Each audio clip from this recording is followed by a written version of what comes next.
ఇటీవలే కేంద్ర ప్రభుత్వం ఆమోదించిన ప్రాజెక్టులో భాగంగా దువ్వాడ నిడదవోలు మధ్య 3, 4 రైల్వే లైన్లు అయితే రాబోతున్నాయి.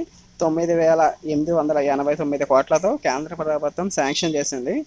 ఈ ఈ రైల్వే లైన్లో భాగంగానే మన గోదావరి నదిపై 4.3 కిలోమీటర్ల బ్రిడ్జి అయితే రాబోతుంది. అయితే ఈ బ్రిడ్జి వచ్చేసి ఈ రోడ్డు కమ్ రైలు బ్రిడ్జి కింద ఉండే అవకాశాలు అయితే ఉన్నాయి.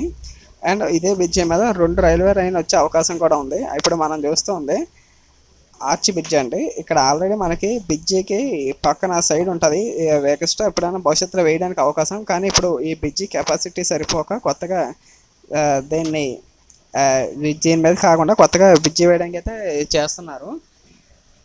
ఇది ఇలా వేయడం వల్ల మనకి రాజమండ్రికి మీద కెపాసిటీ పెరుగుతుంది. హౌరా చెన్నై లైన్లో కూడా ట్రైన్ల కెపాసిటీ బాగా పెరిగి అందరికీ కూడా ఉపయోగం అందుబాటులోకి వచ్చే అవకాశాలు అయితే ఉన్నాయి. మనం చూద్దాం. గోదావరి పుష్కరాల తర్వాత నాకు తెలిసి ఈ పనులు అయితే మొదలవ్వచ్చు.